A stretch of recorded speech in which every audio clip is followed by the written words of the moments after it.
Continuamos hoy, amigo oyente, nuestro viaje por el libro de Éxodo.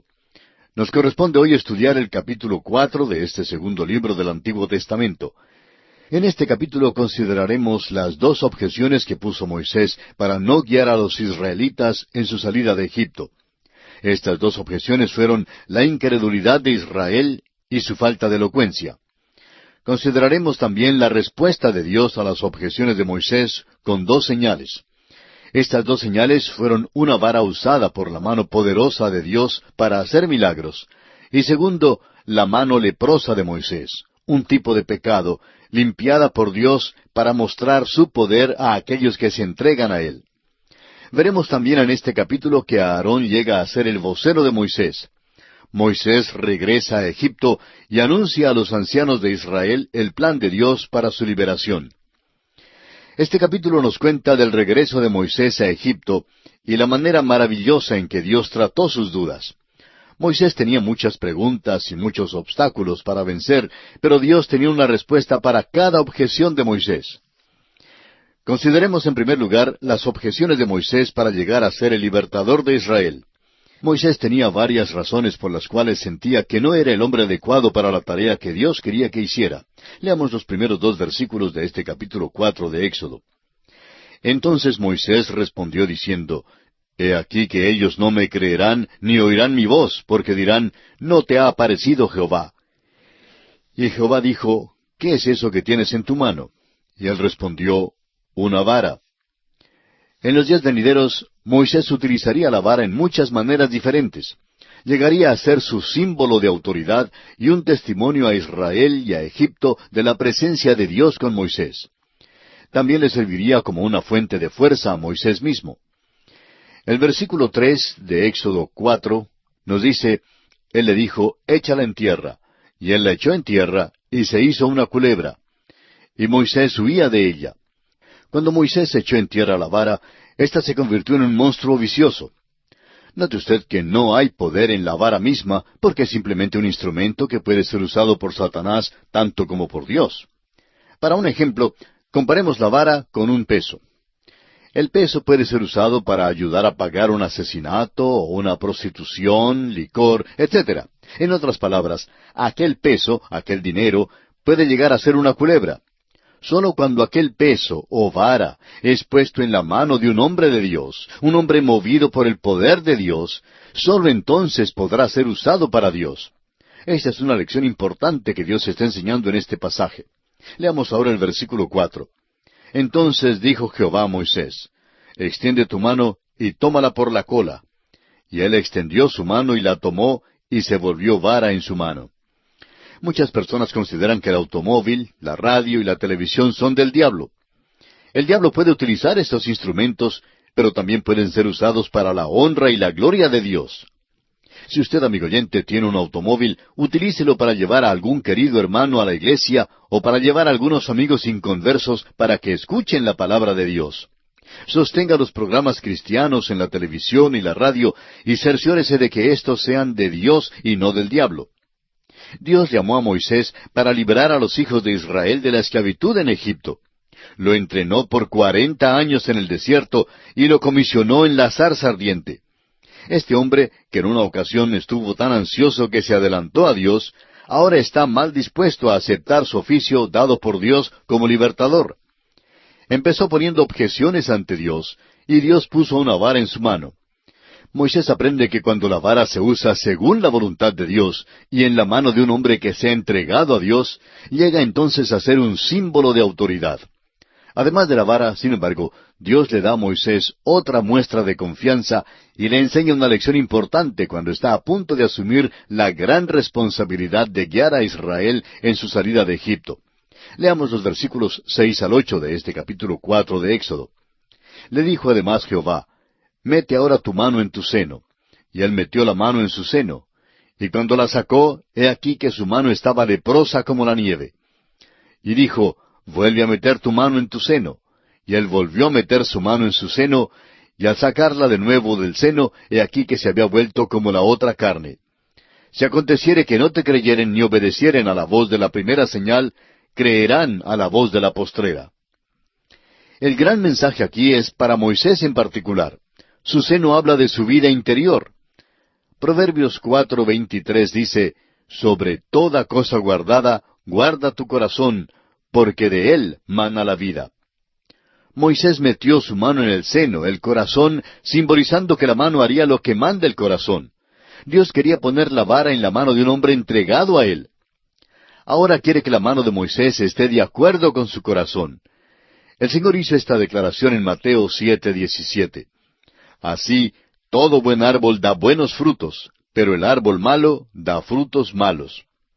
Luego en el Evangelio según San Lucas capítulo 6, versículo 45, el Señor dice, el hombre bueno, del buen tesoro de su corazón saca lo bueno, y el hombre malo, del mal tesoro de su corazón saca lo malo, porque de la abundancia del corazón habla la boca. Dios está diciéndole a Moisés que Él quiere tanto su mano como su corazón. Dios está diciéndonos a nosotros lo mismo hoy en día. Dios no quiere nuestro dinero ni nuestros talentos. Dios nos quiere a nosotros mismos, a usted y a mí, amigo oyente.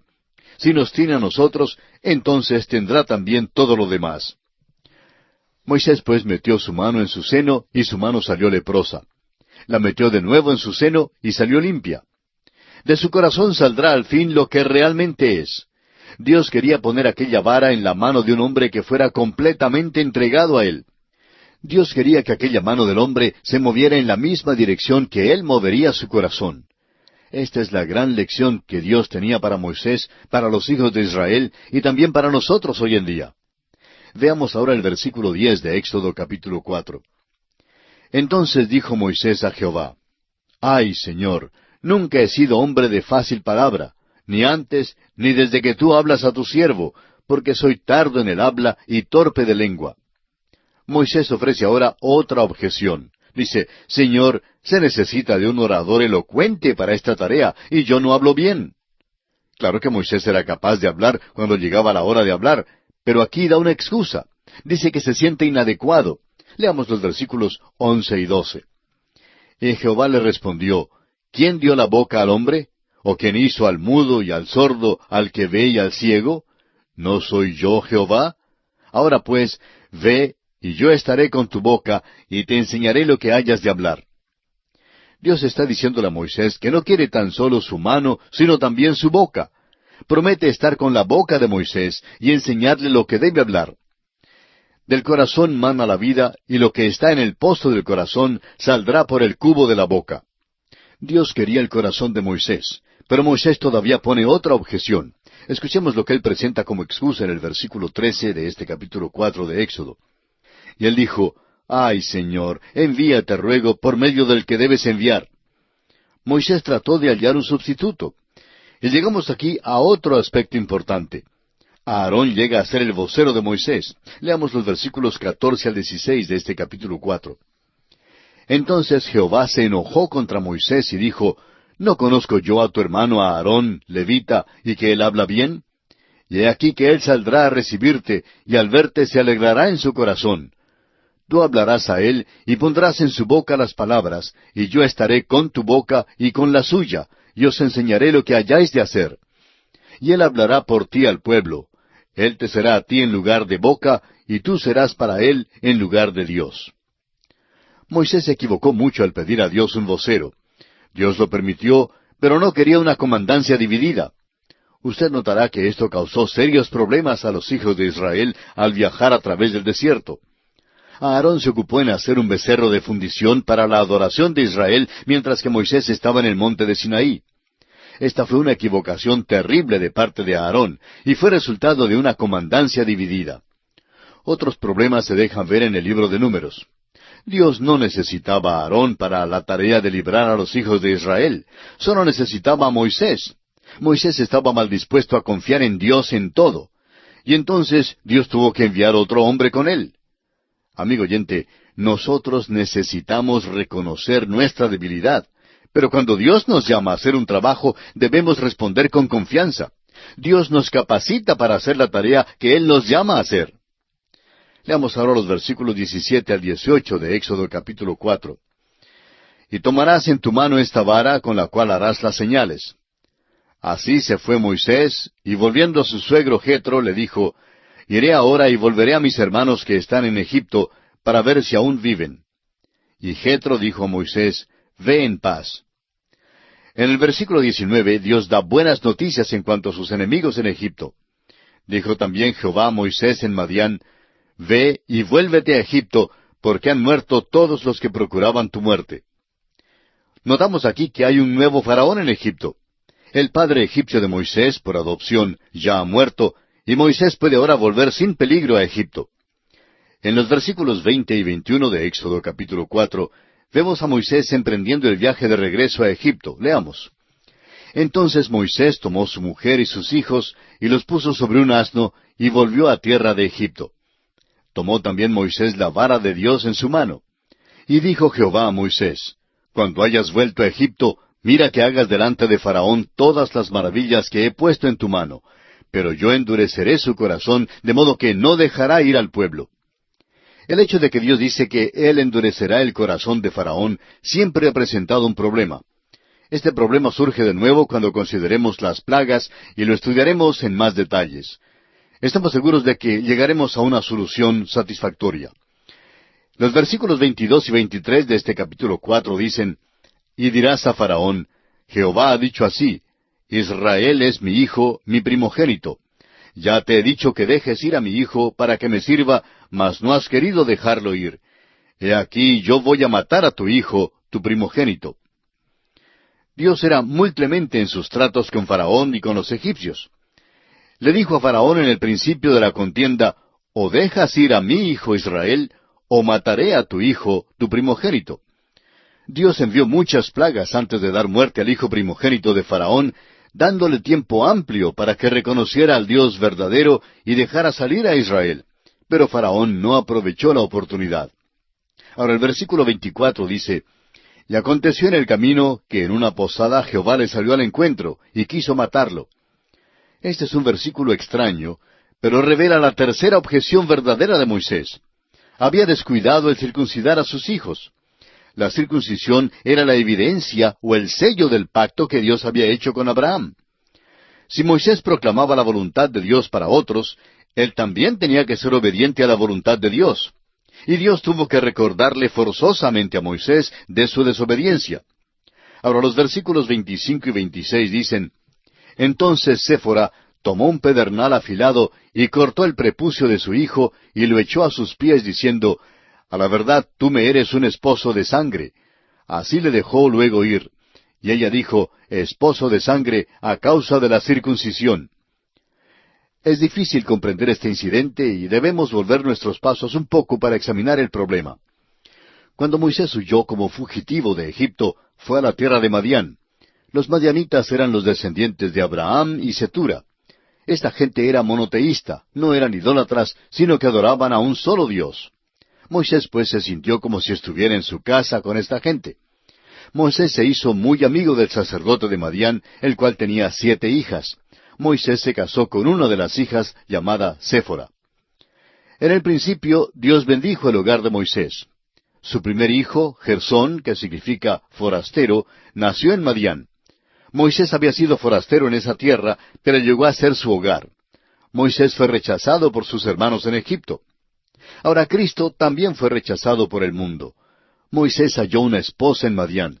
Cristo también está hoy buscando su esposa. La historia de José en Génesis establece un paralelo con la de Moisés y Cristo. Hay unos retratos gozosos en la palabra de Dios que nos enseñan verdades preciosas. Si esta fuera toda la historia de la vida matrimonial de Moisés, tendríamos que concluir que todo andaba bien. Lamentablemente, hubo un problema. Dios llamó a Moisés en la zarza ardiente y lo comisionó para ir a Egipto. Faraón ya había muerto y Moisés podía regresar sin peligro. Al comenzar su viaje a Egipto, Dios trató de matarlo. ¿Por qué? Porque Moisés se había descuidado del rito de circuncidar a su hijo. La circuncisión era el símbolo y sello del pacto de Dios con Abraham y fue designado para enseñar a los israelitas que no debían tener ninguna confianza en la carne. La carne debía ser cortada y cada israelita debía poner su confianza en Dios. Génesis 15:6, Salmo 106:31, Romanos 4:3 y Gálatas 3:6 nos dicen que Abraham creyó a Dios y que su fe le fue contada por justicia. Isaac y Jacob siguieron el ejemplo de Abraham. Eran israelitas por nacimiento, pero la circuncisión era el símbolo en esto. Era un hecho de fe que ellos cumplieran aquel rito. El apóstol Juan nos dice en su Evangelio, capítulo 1, versículo 12, «Mas a todos los que le recibieron, a los que creen en su nombre, les dio potestad de ser hechos hijos de Dios». La circuncisión era la evidencia de que un hombre era el hijo de Abraham. Era una evidencia de su fe. Al parecer, Séfora había resistido la ordenanza de circuncisión y Moisés había descuidado este rito. Quizá Moisés no pensó que este hecho fuera tan importante, o quizá su esposa creyera que era una cosa tonta y sangrienta. Como quiera que haya sido, Moisés no quería precipitar un desacuerdo marital. La esposa de Moisés no era atea, ella era monoteísta. Simplemente resistió la ordenanza de Dios y Moisés no quiso hacer alboroto. Moisés pudo resistir a Faraón, aunque no pudo resistir a su esposa. Moisés bien pudo avisar a los israelitas cuando fallaron, sin embargo, no pudo oponerse a su esposa cuando ella falló. Moisés evidentemente creía que podía salirse con la suya en este campo de la desobediencia. Simplemente dejó correr las cosas como hacen algunos obreros cristianos que descuidan sus propios hogares mientras tratan de ayudar a otros. Dios intervino entonces en la vida de Moisés. Lo acechó en camino a Egipto y le reveló la seriedad de la situación. Hay un peligro verdadero cuando el esposo y la esposa no se ponen de acuerdo en cuanto a los asuntos espirituales. Por eso, las Escrituras advierten contra el casarse los creyentes con los incrédulos. Séfora cumplió el rito de la circuncisión de su hijo y creemos que así salvó la vida de Moisés. Fue un hecho de fe por parte de ella. Reclamó la promesa del pacto con Abraham, la redención de sangre sin ninguna confianza en la carne. Después de la circuncisión de su hijo, Moisés siguió solo a Egipto y los demás de su familia se quedaron en Madián. Más tarde, Jetro, el suegro de Moisés, llevó a Séfora hasta donde estaba Moisés y fueron entonces reconciliados. Leamos los versículos 27 al 31 de este capítulo 4 de Éxodo. Y Jehová dijo a Aarón, «Ve a recibir a Moisés al desierto». Y él fue, y lo encontró en el monte de Dios, y le besó. Entonces contó Moisés a Aarón todas las palabras de Jehová que le enviaba, y todas las señales que le había dado. Y fueron Moisés y Aarón, y reunieron a todos los ancianos de los hijos de Israel. Y habló a Aarón acerca de todas las cosas que Jehová había dicho a Moisés, e hizo las señales delante de los ojos del pueblo. Y el pueblo creyó, y oyendo que Jehová había visitado a los hijos de Israel, y que había visto su aflicción, se inclinaron y adoraron. Por fin los hijos de Israel deciden allegarse a Dios en fe. Y será precisamente sobre esta base de la fe que Dios les sacará de la tierra de Egipto y los conducirá a la tierra que les ha preparado. Y así concluye nuestro estudio de este capítulo 4 de Éxodo. En nuestro próximo programa comenzaremos a estudiar el capítulo 5.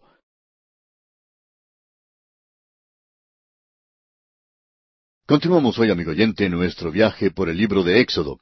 Llegamos hoy al capítulo 5 de nuestro estudio de este segundo libro del Antiguo Testamento. En este capítulo estudiaremos la súplica de Moisés por la liberación de Israel, el aumento de trabajo que se les impuso. Usted recordará que a los israelitas les obligaron a hacer ladrillos sin paja. También veremos el conflicto con Faraón y la oración de Moisés por ayuda. El capítulo 5 principia la contienda contra Faraón.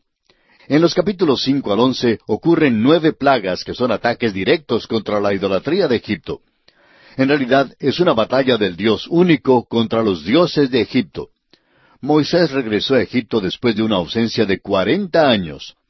El libertador está ahora preparado para liberar a su pueblo. Su misión era reunir a los ancianos de Israel e ir ante Faraón para presentarle su petición.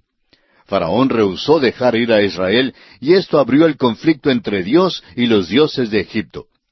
Las plagas no fueron mera casualidad. Dios no envió la plaga de ranas para luego preguntarse, ¿cuál calamidad debo enviar ahora? Probablemente nunca jamás ha habido algo que fuera tan organizado y significativo como el envío de estas plagas. Fueron dirigidas en una forma definitiva contra la idolatría de Egipto. Faraón hizo la pregunta, ¿quién es Jehová? no lo conozco y no tengo la intención de dejar salir a su pueblo. Dios, pues, se le presentó enviándole las plagas a la tierra de Egipto. En Éxodo capítulo 7, versículo 5, el Señor expresa con toda claridad lo que tiene presente. Dice él, «Y sabrán los egipcios que yo soy Jehová, cuando extienda mi mano sobre Egipto y saque a los hijos de Israel de en medio de ellos». Dios usó las plagas para librar a su pueblo y para dejar saber a los egipcios quién era Él. Cada plaga fue asestada contra un Dios distinto de Egipto. Había miles de templos, millones de ídolos y alrededor de 3,000 dioses en Egipto. Todo eso excedería lo que tenemos en nuestros países hoy en día. Había poder en la religión de Egipto. Los egipcios no eran tontos. Que nosotros tengamos nuestros radios transistores y receptores de televisión no significa en sí que seamos superiores a ellos. Todo el conocimiento nuestro es basado sobre aquello que ha sido transmitido por los siglos. Hemos estado edificando sobre el conocimiento que nos ha llegado del pasado. El apóstol Pablo, en su segunda carta a Timoteo, capítulo 3, versículo 8, nos habla acerca del poder en las religiones egipcias, cuando dice, «Y de la manera que Janes y Jambres resistieron a Moisés, así también éstos resisten a la verdad, hombres corruptos de entendimiento, réprobos en cuanto a la fe». El poder de la religión egipcia era satánico, y Satanás concede poder a aquellos que le adoran. Dios lanzó sus palabras contra la idolatría de Egipto, contra Faraón y contra Satanás. Fue una batalla de los dioses. Éxodo capítulo 12, versículo 12 lo confirma. Dice allí, «Pues yo pasaré aquella noche por la tierra de Egipto, y heriré a todo primogénito en la tierra de Egipto, así de los hombres como de las bestias, y ejecutaré mis juicios en todos los dioses de Egipto. Yo, Jehová». Dios demostró que los dioses de Egipto eran falsos y reveló a los israelitas que Él tenía habilidad para librarlos. Los israelitas habían nacido en los ladrillales, rodeados de la idolatría, y Dios tuvo que mostrarles que Él era superior. Un bosquejo breve de cada plaga puede ser útil aquí para que veamos que había un diseño y propósito definido en cada una. Cuando Moisés primero se paró delante de Faraón, su vara se convirtió en culebra. Los sabios de Egipto hicieron el mismo milagro. Esto revela que Satanás tiene poderes definidos. Después de esta demostración, Dios envió las 10 plagas. En la primera plaga, el agua se convierte en sangre. Esto lo podemos hallar en Éxodo capítulo 7, versículos 10 al 25. La fertilidad de la tierra de Egipto dependía del desbordamiento del río Nilo para traerles tanto los fertilizantes como el agua. Los ritos paganos se celebraban cada primavera cuando el río traía vida de la muerte. El río era uno de los más grandes dioses y era considerado santo. Pero cuando el agua se cambió en sangre, trajo la muerte en vez de la vida. Los hechiceros de Egipto también imitaron esta plaga con sus encantamientos. En segundo lugar, tenemos la plaga de las ranas. Verificamos esta plaga en Éxodo 8, versículos 1 al 15. Los egipcios adoraban casi todo animal imaginable. La rana fea, fría y de cuero mucoso también era un dios.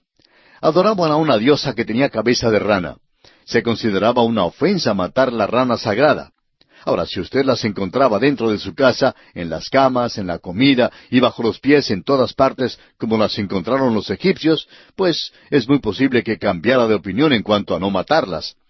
Esta plaga fue tan mala que Faraón cambió de opinión provisionalmente en cuanto a dejar ir a los hijos de Israel para ofrecer sacrificio a su Dios.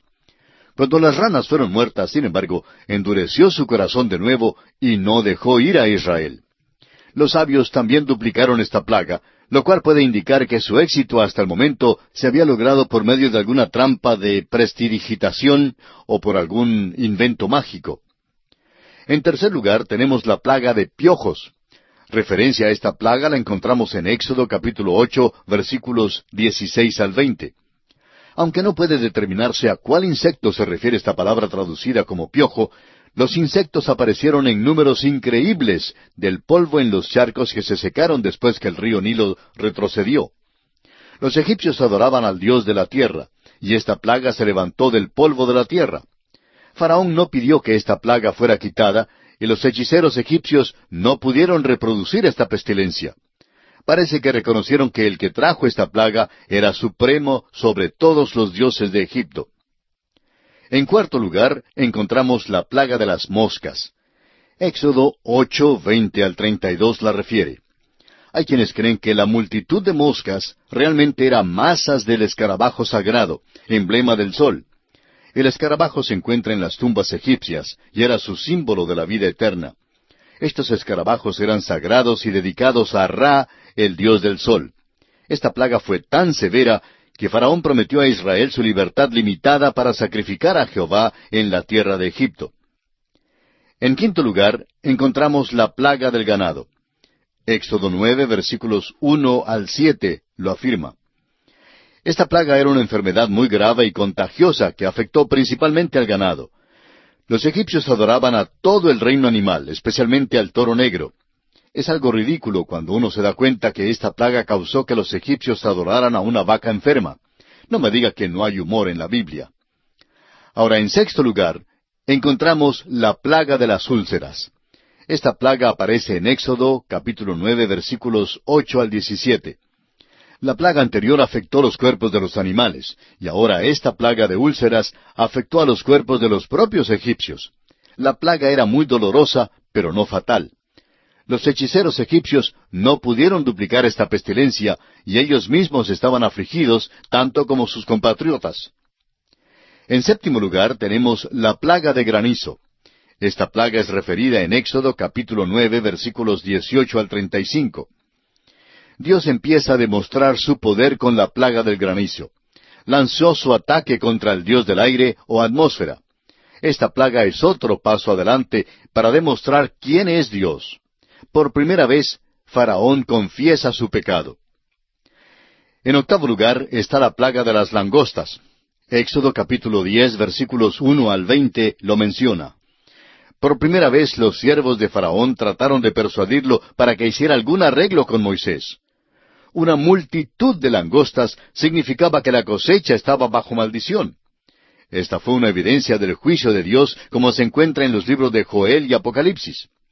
El arrepentimiento de Faraón fue el más grande que había presentado hasta este momento, pero no pasó mucho tiempo antes de que cambiara de parecer, y endureció una vez más su corazón y no dejó ir a Israel. En noveno lugar tenemos la plaga de las tinieblas. Leemos sobre esa plaga en Éxodo 10, 21 al 29. Los egipcios adoraban al sol. Acostumbraban dibujar un cuadro sagrado de un disco con sus rayos extendidos. Este se encuentra en todas partes en las ruinas egipcias. Dios borró esta deidad principal.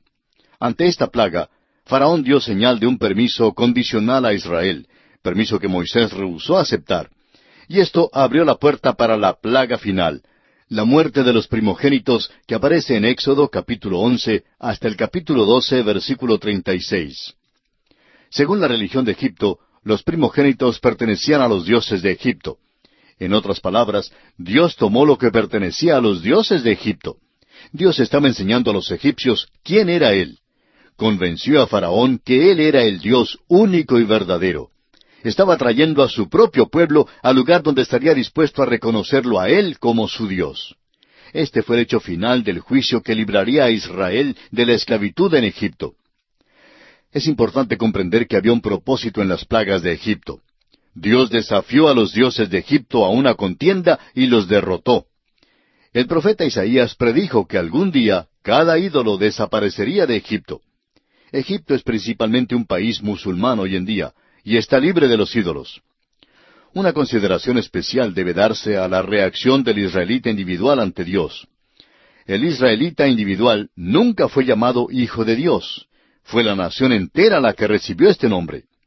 La Escritura confirma esto en Éxodo capítulo 4, versículo 22, donde leemos, «Y dirás a Faraón, Jehová ha dicho así, Israel es mi hijo, mi primogénito». Cada persona tenía que pasar por aquella experiencia del nuevo nacimiento para poder llegar a ser hijo de Dios y ser parte del pacto. La circuncisión, como ya hemos visto, era la señal del pacto. El apóstol Pablo habló de la circuncisión en su carta a los Gálatas capítulo 5, versículo 6, respecto al creyente, y dijo, porque en Cristo Jesús ni la circuncisión vale algo, ni la incircuncisión, sino la fe que obra por el amor. Cada persona hoy en día necesita experimentar el nuevo nacimiento para poder llamarse hijo de Dios. Asimismo, el israelita individual tuvo que hacer su propia decisión en cuanto a Dios.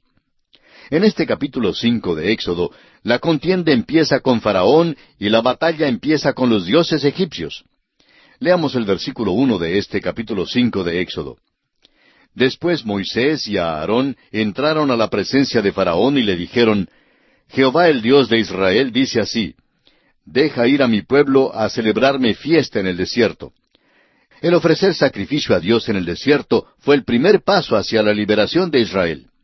Moisés y Aarón no entraron precipitadamente ante la presencia de Faraón para decir, deja ir a mi pueblo, vamos a salir de Egipto y regresar a la tierra prometida.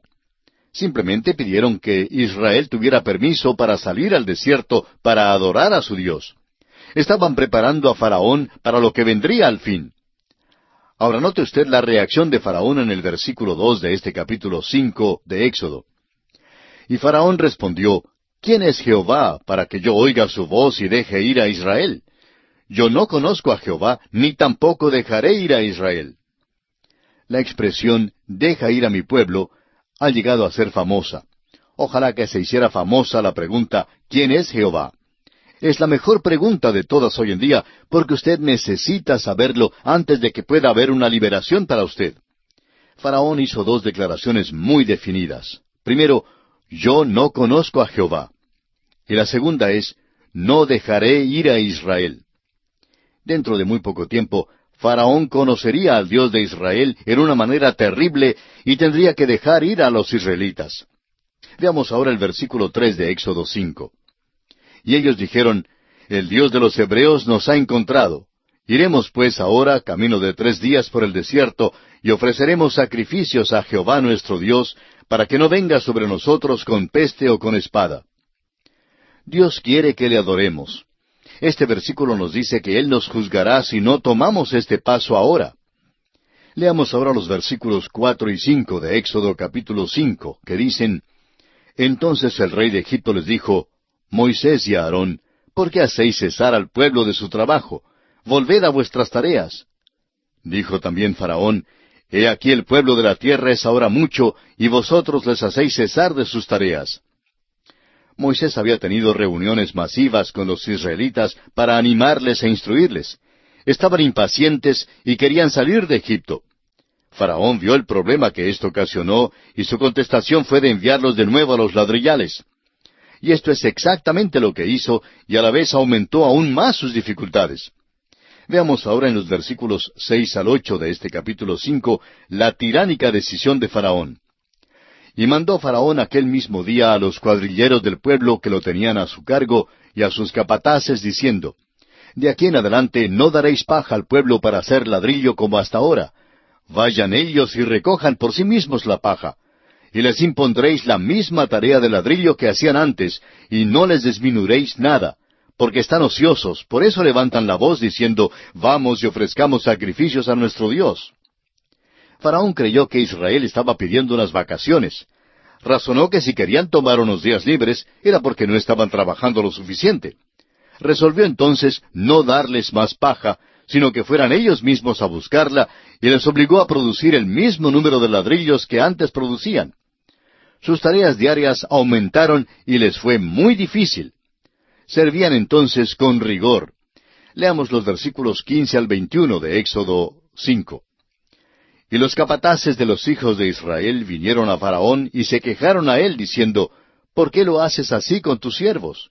No se da paja a tus siervos, y con todo nos dicen, haced el ladrillo. Y he aquí tus siervos son azotados, y el pueblo tuyo es el culpable. Y él respondió, estáis ociosos, sí, ociosos, y por eso decís, vamos y ofrezcamos sacrificios a Jehová. Id pues ahora y trabajad, no se os dará paja, y habéis de entregar la misma tarea de ladrillo.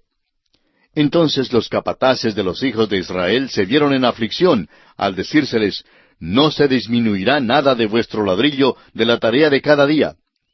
Y encontrando a Moisés y a Aarón, que estaban a la vista de ellos cuando salían de la presencia de Faraón, les dijeron, mire Jehová sobre vosotros y juzgue, pues nos habéis hecho abominables delante de Faraón y de sus siervos, poniéndoles la espada en la mano para que nos maten. Los hijos de Israel culparon a Moisés y a Aarón por el aumento de sus cargas. Los acusaron a ambos de impedir en vez de ayudarles y de dar a Faraón una excusa para hacer su vida aún más insoportable. Y ahora veamos el último aspecto que se considera en este capítulo 5 de Éxodo, y es la oración de Moisés. Leamos los versículos 22 y 23. Entonces Moisés se volvió a Jehová y dijo, Señor, ¿por qué afliges a este pueblo? ¿Para qué me enviaste? Porque desde que yo vine a Faraón para hablarle en tu nombre, ha afligido a este pueblo, y tú no has librado a tu pueblo. ¿Es esta una oración de impaciencia y queja? Parece que sí, porque las cosas no andan así como Moisés anticipó que andarían. Había entregado las instrucciones de Dios a Faraón, y el rey simplemente hizo la vida más difícil para los hijos de Israel. Moisés no podía ver todo el cuadro, pero Dios estaba obrando así de una manera lenta y paciente para poder efectuar su plan. En el capítulo 6, Dios anima a Moisés y a los israelitas y renueva su promesa de librarlos. Dios tiene mucho que enseñar a Moisés y a los israelitas, a los egipcios y a Faraón mismo. Y en esta forma concluye el estudio del capítulo 5 del libro de Éxodo. Y entramos ahora al capítulo 6. En este capítulo 6 consideraremos tres aspectos principales. En primer lugar, la contestación de Jehová a la oración de Moisés. En segundo lugar, una genealogía parcial de Israel. Y por último, la renovación de la comisión de Moisés. El capítulo 6 es una continuación de la última parte del capítulo 5. Dios está por enviar las plagas sobre Egipto. La batalla de los dioses está por comenzar. Ahora, ¿cuáles son los eventos que han conducido a este momento?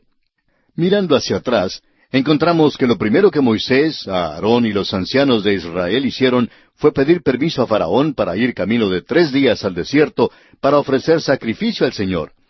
La respuesta de Faraón fue no, porque según el relato bíblico no conocía a Jehová.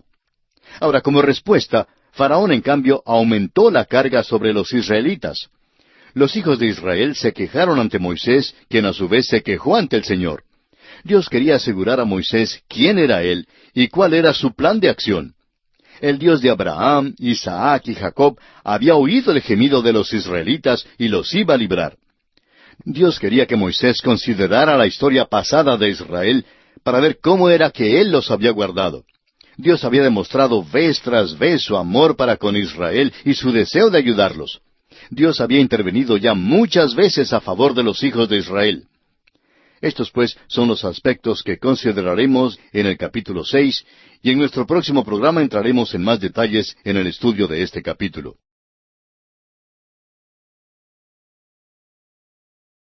Continuamos hoy, amigo oyente, nuestro viaje por el libro de Éxodo. En nuestro programa anterior solo dimos un vistazo rápido a lo que hemos de considerar en el capítulo 6 de este libro de Éxodo. En este capítulo, dijimos anteriormente, hemos de considerar tres aspectos principales. Primero, la contestación de Jehová a la oración de Moisés. Luego, una genealogía parcial de Israel. Y por último, la renovación de la comisión de Moisés. Dijimos que el capítulo 6 es una continuación de la última parte del capítulo 5 de Éxodo. Dios está por enviar las plagas sobre Egipto. La batalla de los dioses está por comenzar. Ahora, ¿cuáles son los eventos que han conducido a este momento? Mirando hacia atrás, encontramos que lo primero que Moisés, Aarón y los ancianos de Israel hicieron fue pedir permiso a Faraón para ir camino de 3 días al desierto para ofrecer sacrificio al Señor. La respuesta de Faraón fue no, porque, según el relato bíblico, no conocía a Jehová. Como respuesta, Faraón en cambio aumentó la carga sobre los israelitas. Los hijos de Israel, por su parte, se quejaron ante Moisés, quien a su vez presentó su queja al Señor. Dios quería demostrar a Moisés quién era Él y cuál era su plan de acción. El Dios de Abraham, Isaac y Jacob había oído el gemido de los israelitas y los iba a librar. Pero Dios quería que Moisés considerara la historia pasada de Israel para ver cómo era que Él los había guardado. Dios había demostrado vez tras vez su amor para con Israel y su deseo de ayudarlo. Dios había intervenido ya muchas veces por los hijos de Israel. También Dios hoy en día interviene en nuestras vidas. Yo sé que Él ha intervenido en mi vida, por ejemplo. Quizá usted, amigo oyente, no esté seguro de si Dios está obrando en su vida. El apóstol Pablo, en su carta a los Filipenses, capítulo 1, versículo 6, dice, «Estando persuadido de esto, que el que comenzó en vosotros la buena obra, la perfeccionará hasta el día de Jesucristo». Amigo oyente, Dios conoce nuestras necesidades hoy en día. Conoce nuestra condición desesperada. Él puede ayudar y desea ayudarnos, así como ayudó a Israel en Egipto. Consideremos entonces el primer aspecto en este capítulo, o sea, la contestación de Jehová a la oración de Moisés. Jehová, el que existe por sí mismo, habla a Moisés para animarle y para darle esperanza y confianza. Leamos el versículo 1 de este capítulo 6 de Éxodo que estamos estudiando. Jehová respondió a Moisés, «Ahora verás lo que yo haré a Faraón, porque con mano fuerte los dejará ir, y con mano fuerte los echará de su tierra». Jehová le dice a Moisés que Él es Jehová. Jehová no necesita hacer ninguna preparación para el futuro. Él existe por sí mismo y no necesita reservas. Dios no depende de ninguna cosa en su creación. No se apoya en nada. Más bien, toda la creación se apoya en Él para su sostén. Dios quería que Moisés aprendiera también a apoyarse en Él. Leamos los versículos 2 al 5 de Éxodo capítulo 6. Habló todavía Dios a Moisés y le dijo, «Yo soy Jehová». Y aparecía a Abraham, a Isaac y a Jacob como Dios omnipotente, mas en mi nombre Jehová no me di a conocer a ellos. También establecí mi pacto con ellos de darles la tierra de Canaán, la tierra en que fueron forasteros y en la cual habitaron. Asimismo, yo he oído el gemido de los hijos de Israel, a quienes hacen servir los egipcios, y me he acordado de mi pacto. Dios está diciéndole a Moisés que él había parecido a Abraham, a Isaac y a Jacob, pero no era conocido como Jehová. Dios como Jehová iba a redimir a su pueblo, a adoptarlo como suyo, a librarlo de la esclavitud y a guiarlo a la tierra prometida. Debido a todo esto, ellos conocerían a Dios como Jehová, una parte de su carácter que Él no había revelado a Abraham, ni a Isaac, ni a Jacob. En los versículos 6 hasta el 8, Dios revela las 7 promesas de la redención que Él cumplirá, 7 cosas que Él dice, yo haré. Estos versículos pintan un retrato maravilloso para nosotros hoy en día, y en aquel día sirvieron de gran ánimo para Moisés. Dios anuncia quién es y lo que Él va a hacer. Nosotros tenemos un Salvador hoy que nos dice quién es y también lo que Él va a hacer. Él puede salvar perpetuamente a los que por Él se acercan a Dios. Leamos entonces los versículos 6 al 8 de este capítulo 6 de Éxodo. Por tanto dirás a los hijos de Israel, yo soy Jehová, y yo os sacaré de debajo de las tareas pesadas de Egipto, y os libraré de su servidumbre, y os redimiré con brazo extendido y con juicios grandes, y os tomaré por mi pueblo y seré vuestro Dios, y vosotros sabréis que yo soy Jehová vuestro Dios, que os sacó de debajo de las tareas pesadas de Egipto. Y os meteré en la tierra por la cual alcé mi mano jurando que la daría a Abraham, a Isaac y a Jacob, y yo os la daré por heredad, yo Jehová. Leamos ahora cuáles son las 7 promesas de la redención que Dios cumplirá. Primero, os sacaré de debajo de las cargas pesadas. En segundo lugar, os libraré de la servidumbre. En tercer lugar, os redimiré con brazo extendido. La cuarta promesa, os tomaré por mi pueblo. En quinto lugar, seré vuestro Dios. En sexto lugar, os meteré en la tierra. Y séptima y última promesa, os daré la tierra por heredad. Consideremos la primera promesa, os sacaré de debajo de las cargas pesadas. El corolario y paralelo a nuestra redención en Cristo se encuentran en estas declaraciones. Nosotros llevamos una carga de pecado hoy en día. Las cosas del mundo son una carga para el corazón. Tenemos un mandato de no amar al mundo. Dios nos puede librar de la carga del pecado por medio de la fe en Jesucristo. La segunda promesa es, os libraré de la servidumbre. Amigo oyente, Dios puede librarle a usted de la esclavitud del pecado. El autor de estos estudios bíblicos, el Dr. J. Vernon McGee, relataba que en cierta ocasión recibió una carta muy notable de un hombre que afirmaba el hecho de que Dios sí puede librarnos de la esclavitud del pecado. Este hombre, decía él, era muy inteligente, pero vivía en el pecado. Leyendo su carta me enteré, decía el doctor Magee, de que este hombre había tenido 6 hijos ilegítimos como resultado de su vida desordenada e inmoral. Luego empezó a escuchar el programa a través de la Biblia día tras día, y la palabra de Dios alcanzó su vida. Mientras absorbía las verdades de la Santa Biblia, las tinieblas comenzaron a despejarse y resplandeció la luz en su corazón y en su vida.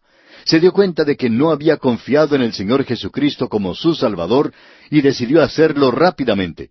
Y así Dios redimió a este hombre, pues su anhelo es redimir a los perdidos. Ahora los israelitas estaban en la tierra de Egipto sufriendo una vida de esclavitud. Dios dijo, les voy a sacar de este lugar y les voy a quitar de encima su esclavitud. Ahora, en tercer lugar, encontramos la promesa, os redimiré con brazo extendido. Este es el poderoso brazo del cual Isaías, el profeta, habla en su profecía, capítulo 53, versículo 1, donde dice, ¿quién ha creído a nuestro anuncio? ¿Y sobre quién se ha manifestado el brazo de Jehová? Dios hace la obra de redención en los corazones y en las vidas de hombres y mujeres hoy en día.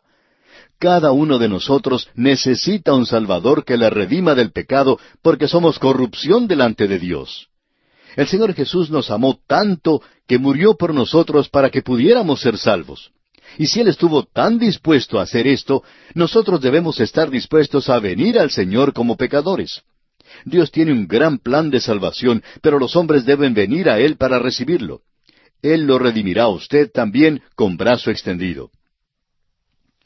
Ahora la siguiente promesa es, os tomaré por mi pueblo. Dios nos ha sacado de la basura y del lodo del pecado y nos ha hecho sus hijos por medio de la fe en Cristo Jesús. Ahora nos dice, seré vuestro Dios. Dios no nos salva para luego dejarnos solos y abandonados. Quiere ser nuestro Dios. Si realmente usted es salvo, no seguirá viviendo como si Dios no existiera. Si usted ha confiado en Jesucristo como su Salvador, Él transformará su vida. Él llegará a ser su Dios y usted se inclinará ante Él y reconocerá quién es Él. Amigo oyente, Dios quiere redimirlo a usted. Quiere que usted conozca a Cristo como su Salvador y Señor. Él quiere que usted sepa que es salvo. Él quiere ser su Dios. Quiere que nosotros todos seamos su pueblo. Luego encontramos la promesa, seré vuestro Dios. Dios escogió a los creyentes en Cristo desde antes de la fundación del mundo, o sea, antes de la existencia del tiempo, en la eternidad pasada. El motivo por el cual nos ha escogido no se halla en los creyentes mismos, sino en el plan del único y sabio Dios. Él quería tener a un pueblo y quería ser su Dios. Dios escogió a Israel en el tiempo, pero escogió a la iglesia en la eternidad. Siendo Dios, perdonará y justificará y santificará. Por causa de su amor por los suyos, Dios mueve y obra a través de ellos para que sean lo que son por la gracia de Dios. Él no tiene que esforzarse para poder amar a los suyos a pesar de sus faltas. Dios ama a los suyos porque el amar es parte de su naturaleza.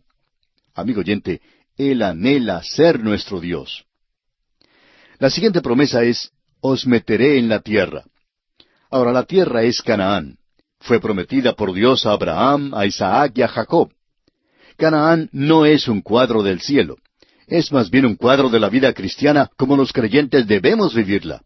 Canaán representa los lugares celestiales donde somos bendecidos con toda bendición espiritual. El creyente debe andar con la dignidad de su supremo llamamiento para tener el gozo perfecto de la bendición espiritual. Esto se logra por medio de la plenitud del Espíritu. Así lo expone el apóstol Pablo en su carta a los Efesios, capítulo 4, versículo 1. Yo pues, preso en el Señor, os ruego que andéis como es digno de la vocación con que fuisteis llamados. Y en el capítulo 5, versículo 18 de esta misma carta a los Efesios, dice el apóstol, no os embriaguéis con vino, en lo cual hay disolución. Antes bien, sed llenos del Espíritu. También hay una batalla y algunos conflictos que ganar. A veces los creyentes vivimos como si estuviéramos arruinados en el desierto del mundo y nunca entramos en las riquezas de su gracia y misericordia. Amigo oyente, ¿vive usted hoy en la vida, la luz y el amor de un Salvador viviente? La siguiente promesa que encontramos es, os la daré por heredad. El apóstol Pablo, en el 5º capítulo de su epístola a los Romanos, aclara que hemos sido justificados por la fe y que tenemos paz para con Dios por medio del Señor Jesucristo. Tenemos acceso a Dios, tenemos gozo en medio de las dificultades. Nos ha dado el Espíritu Santo, el cual mora dentro de nosotros, y el amor de Dios ha sido verificado en nuestras vidas. Hemos sido librados de la ira venidera y somos salvos del período de la gran tribulación. ¿Qué clase de salvación tiene usted, amigo oyente? ¿Qué clase de salvación tiene usted que tanto habla de ella, pero que no ha transformado su vida ni lo ha redimido de algo? Estos versículos cuentan de nuestra herencia y dan un cuadro de nuestra salvación. Ahora leamos el versículo 9 de este capítulo 6 de Éxodo. De esta manera habló Moisés a los hijos de Israel, pero ellos no escuchaban a Moisés a causa de la congoja de espíritu y de la dura servidumbre. Debemos compadecernos de los hijos de Israel en su tiempo de servidumbre, así como éste. No les fue posible creer a Moisés porque él no había ayudado su causa, sino que simplemente había sido responsable del aumento de sus cargas y trabajos. Una vez más, Dios ordena a Moisés hablar con Faraón. Leamos los versículos 10 al 13 de Éxodo 6. Y habló Jehová a Moisés diciendo, Entra y habla a Faraón, rey de Egipto, que deje ir de su tierra a los hijos de Israel. Y respondió Moisés delante de Jehová, He aquí, los hijos de Israel no me escuchan. ¿Cómo pues me escuchará Faraón, siendo yo torpe de labios? Entonces Jehová habló a Moisés y a Aarón, y les dio mandamiento para los hijos de Israel, y para Faraón rey de Egipto, para que sacasen a los hijos de Israel de la tierra de Egipto. Los israelitas no aceptaron a Moisés, y tampoco Faraón lo aceptó. Dios entonces mandó a Moisés a que hablara de nuevo a Faraón. Pero Moisés está ahora mal dispuesto a ir. Sus ojos están mirando las circunstancias antes que a Dios mismo. Y llegamos ahora al segundo aspecto que vamos a considerar en este capítulo 6 de Éxodo, y es una genealogía parcial de Israel. En medio de todas estas circunstancias y dificultades, llegamos a algo que ocurre que es muy extraño. Dios tiene cuidado de hacer una vez más una lista de las familias de Israel, un detalle importante en cuanto al Antiguo Testamento. Francamente, encontramos algo fastidioso leer todos estos nombres y casi nos producen sueño, pero son importantes y conmovedores a Dios. Y Él insiste en que se registren las genealogías. Dios quiere que sepamos algo acerca de quiénes estamos leyendo y quiénes son sus hijos. Dios se siente igual en cuanto a usted y a mí, amigo oyente. Él quiere que seamos sus hijos por la fe en Cristo Jesús. Leamos ahora los versículos 14 al 16 de este capítulo 6 de Éxodo. Estos son los jefes de las familias de sus padres. Los hijos de Rubén, el primogénito de Israel, Hanoc, Falú, Esrón y Carmi. Estas son las familias de Rubén. Los hijos de Simeón, Gemuel, Jamín, Ohad, Jaquín, Soar y Saúl, hijo de una cananea. Estas son las familias de Simeón. Estos son los nombres de los hijos de Leví por sus linajes: Gersón, Coat y Merari. Y los años de la vida de Leví fueron 137 años. Gersón, Coat y Merari son los tres hijos de Leví. Son los hombres que llevaban el tabernáculo por el desierto. A propósito, el nombre Coat es bastante interesante. La palabra moneda viene del nombre Coat, pero el judío ordinario de hoy no podría decirle a usted a cuál tribu pertenece. Sin embargo, el hacer una lista de estos nombres es importante porque con el tiempo conducen a Jesucristo. Leamos ahora los versículos 18 al 20 de este capítulo 6 de Éxodo. Y los hijos de Coat, Amram, Izar, Hebrón y Uziel. Y los años de la vida de Coat fueron 133 años. Y los hijos de Merari, Mali y Musi. Estas son las familias de Leví por sus linajes. Y Amram tomó por mujer a Jocabed su tía, la cual dio a luz a Aarón y a Moisés. Y los años de la vida de Amram fueron 137 años. En este pasaje se nombran los padres de Aarón y Moisés, Amram y su esposa Jocabed. Ha surgido la pregunta, ¿por qué no estaba en tanto peligro la vida de Aarón como la vida de Moisés cuando Faraón mandó a matar a todos los bebés hebreos? La respuesta es simplemente que Aarón era mayor que Moisés y el decreto de Faraón no lo afectó. No fue sino hasta cuando Faraón vio cuán rápido aumentaba el número de los israelitas que se decidió a emitir ese decreto. Y aquí vamos a detenernos por esta ocasión. Concluiremos con nuestro estudio del capítulo 6 de Éxodo en nuestro próximo programa. Mientras tanto, le sugerimos dar un repaso a los versículos finales de este capítulo 6 para estar familiarizado con su contenido y de esta manera podrá sacar de este estudio el mayor provecho posible.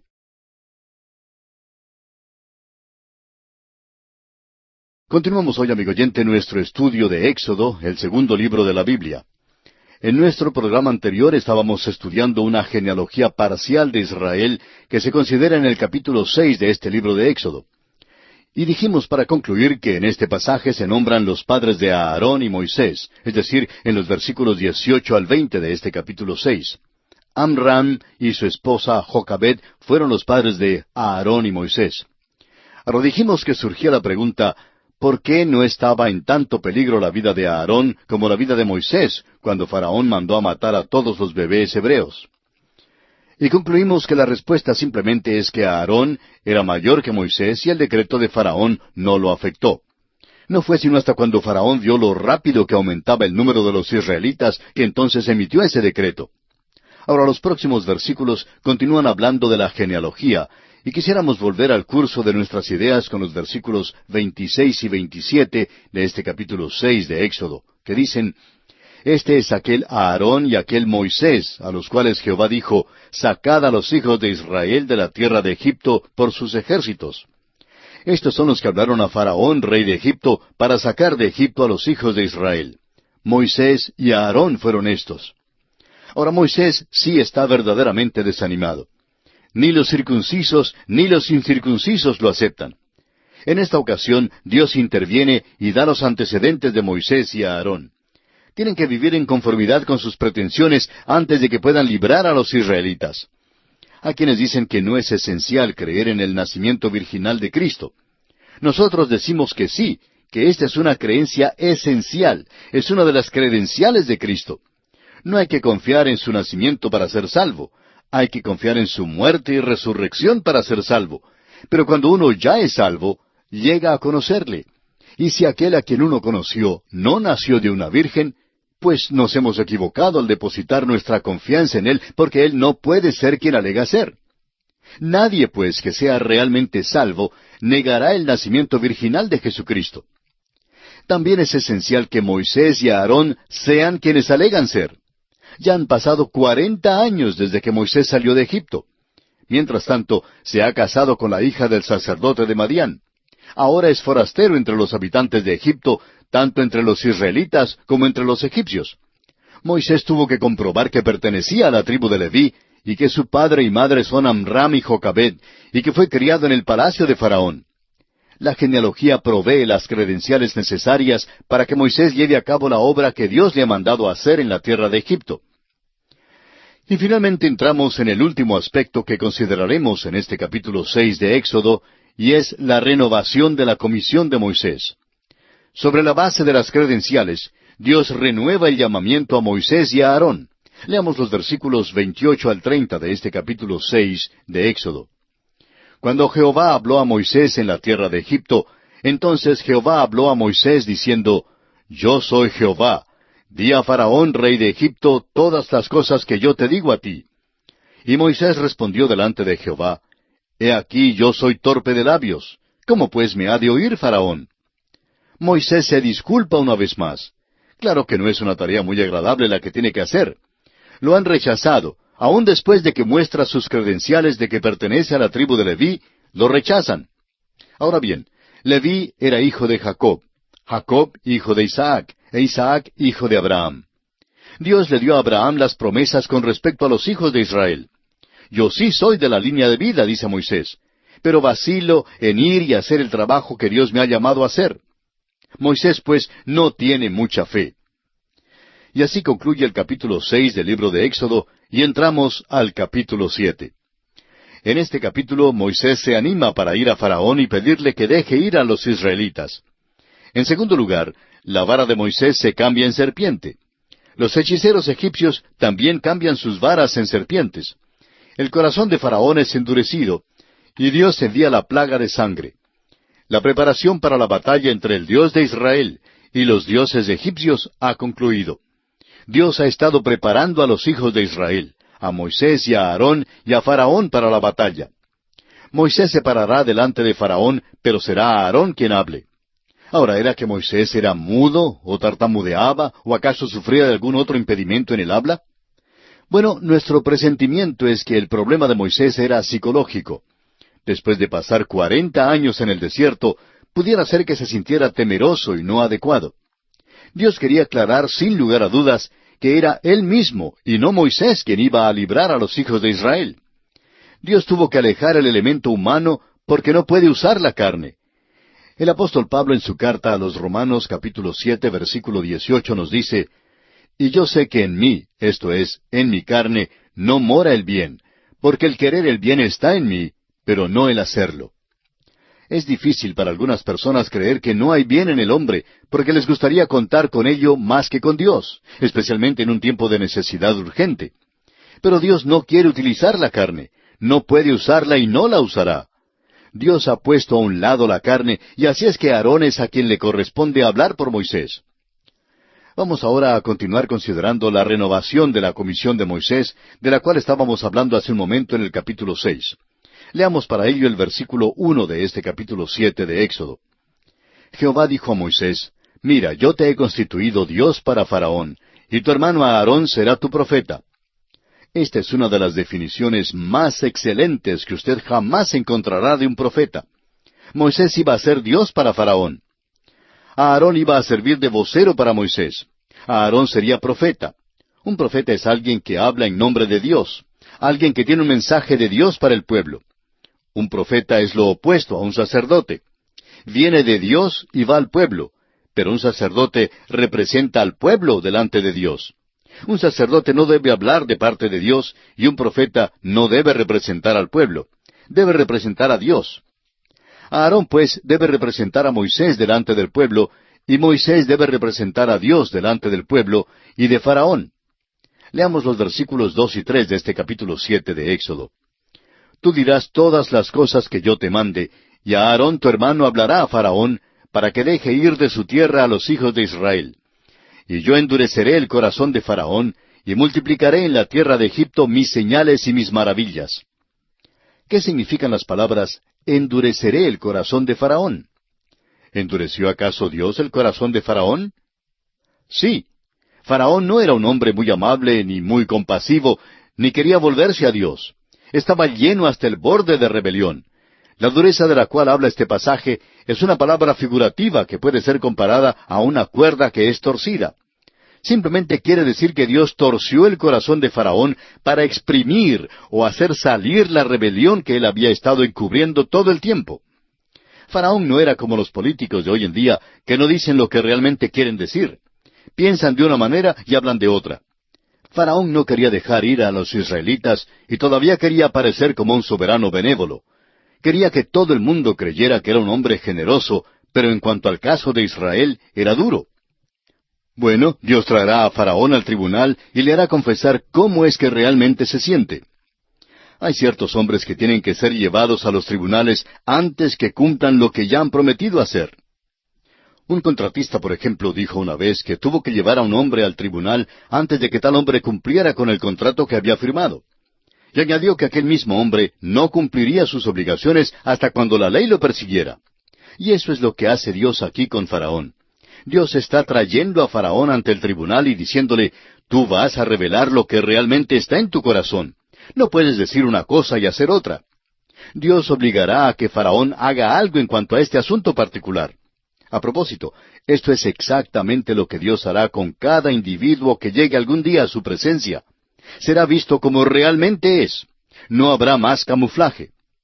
Y esto es algo espantoso para algunos de nosotros, ¿verdad? Leamos ahora los versículos 4 y 5 de Éxodo 7. Y Faraón no os oirá, mas yo pondré mi mano sobre Egipto, y sacaré a mis ejércitos, mi pueblo, los hijos de Israel, de la tierra de Egipto, con grandes juicios. Y sabrán los egipcios que yo soy Jehová, cuando extienda mi mano sobre Egipto, y saque a los hijos de Israel de en medio de ellos. En otras palabras, será manifestado lo que Faraón realmente es, y también se manifestará quién es el Señor Dios de Israel. Los egipcios sabrán acerca de Faraón y del Señor, y los israelitas lo habrán confirmado. Moisés y Aarón, por su parte, serán justificados.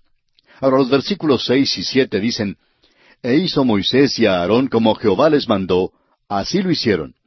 Era Moisés de edad de 80 años, y Aarón de edad de 83, cuando hablaron a Faraón». Aquí vemos que Aarón era 3 años mayor que Moisés. Veamos ahora los versículos 8 y 9 de Éxodo 7. Habló Jehová a Moisés y a Aarón diciendo, «Si Faraón os respondiere diciendo, mostrad milagro, dirás a Aarón, toma tu vara y échala delante de Faraón, para que se haga culebra». Faraón preguntará a Moisés y a Aarón, ¿dónde están sus credenciales? Han llegado delante de mí y me han hecho esta petición excesiva. Muéstrenme entonces su autoridad. La vara de Aarón debía ser, pues, el símbolo de esa autoridad. Leamos ahora el versículo 10 de Éxodo 7. Vinieron pues Moisés y Aarón a Faraón, e hicieron como Jehová lo había mandado. Y echó a Aarón su vara delante de Faraón y de sus siervos, y se hizo culebra. ¿Hay alguna pregunta en cuanto a la palabra culebra en este pasaje? Porque hay muy poca historia en Egipto con respecto a las culebras.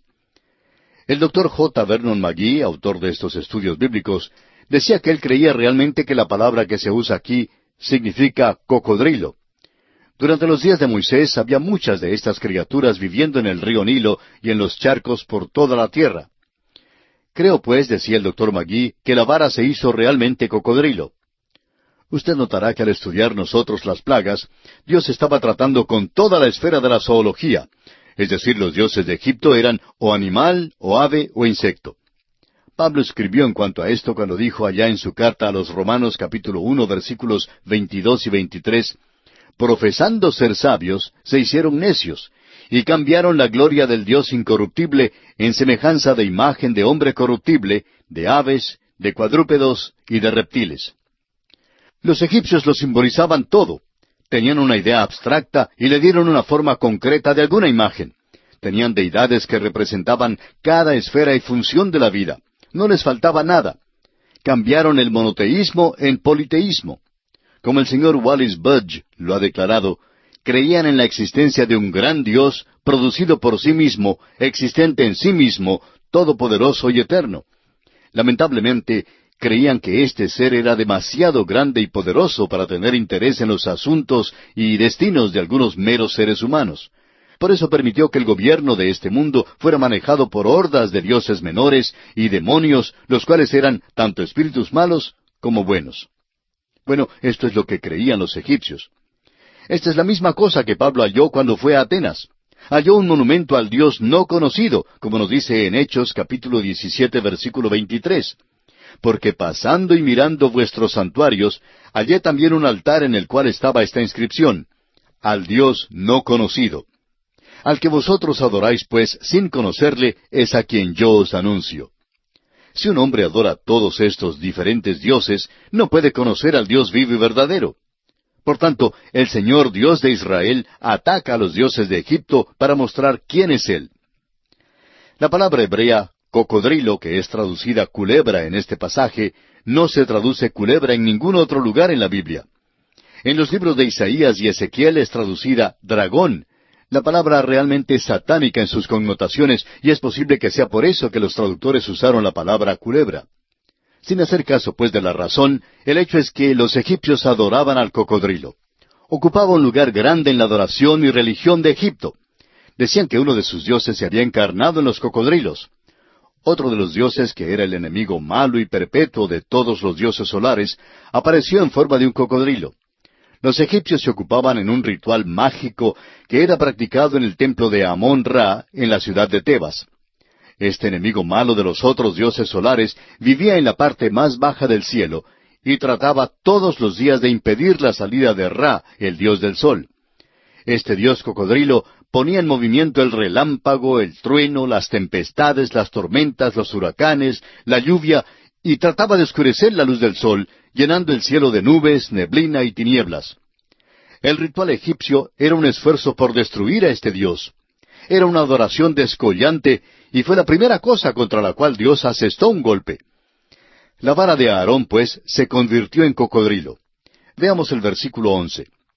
Entonces llamó también Faraón sabios y hechiceros, e hicieron también lo mismo los hechiceros de Egipto con sus encantamientos. Los hechiceros de Egipto duplicaron el milagro de la vara de Aarón. Quizá fuera mejor decir que imitaron el milagro. Lo que hicieron y cómo lo hicieron fue un espectáculo muy bueno.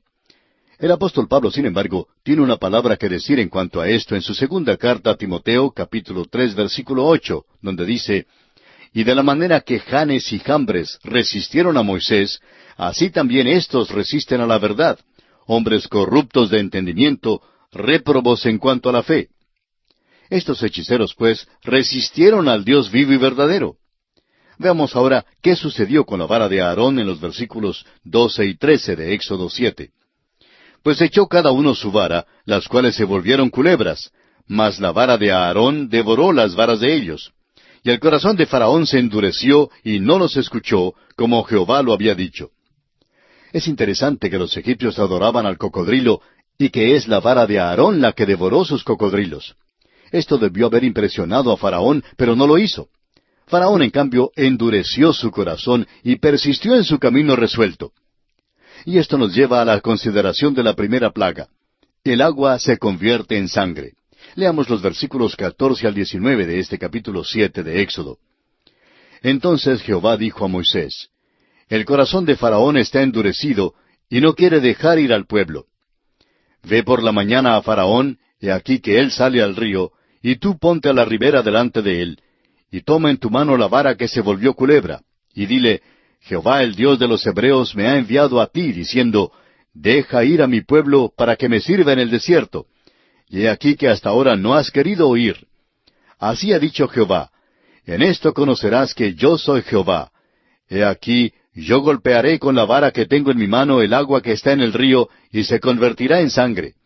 Y los peces que hay en el río morirán, y hederá el río, y los egipcios tendrán asco de beber el agua del río. Y Jehová dijo a Moisés: Di a Aarón: Toma tu vara y extiende tu mano sobre las aguas de Egipto, sobre sus ríos, sobre sus arroyos, y sobre sus estanques, y sobre todos sus depósitos de aguas, para que se conviertan en sangre, y haya sangre por toda la región de Egipto, así en los vasos de madera como en los de piedra. Este es otro golpe asestado a la adoración en Egipto. El Nilo sagrado se convierte en sangre. Los egipcios pintaban al dios de este río como un hombre con senos de mujer, lo cual indicaba que este dios tenía los poderes de fertilidad y alimento. El río Nilo era la sangre vital de Egipto, pero tenía que ser agua para poder ser su sangre vital. Ahora que el río se convirtió literalmente en sangre, llegó a ser la muerte para ellos. Lo que había sido una bendición en Egipto era ahora una maldición. El juicio de Dios había caído. Sigamos ahora con los versículos 22 al 25 de Éxodo capítulo 7. Y los hechiceros de Egipto hicieron lo mismo con sus encantamientos, y el corazón de Faraón se endureció y no los escuchó, como Jehová lo había dicho. Y Faraón se volvió y fue a su casa, y no dio atención tampoco a esto. Y en todo Egipto hicieron pozos alrededor del río para beber, porque no podían beber de las aguas del río, y se cumplieron 7 días después que Jehová hirió el río. Esta plaga duró por 7 días. Faraón no fue convencido de que esta fuera la mano de Dios, porque a sus hechiceros les fue posible hacer lo mismo, duplicar la plaga. Exactamente cómo lograron este hecho no se sabe, pero sabemos que Satanás tuvo mano en eso. Fue una manifestación del poder de Satanás, pero como veremos más tarde, él no fue vencedor en esta batalla. Y así concluye nuestro estudio del capítulo 7 del libro de Éxodo. En nuestro próximo programa daremos comienzo al estudio del capítulo 8 de este libro.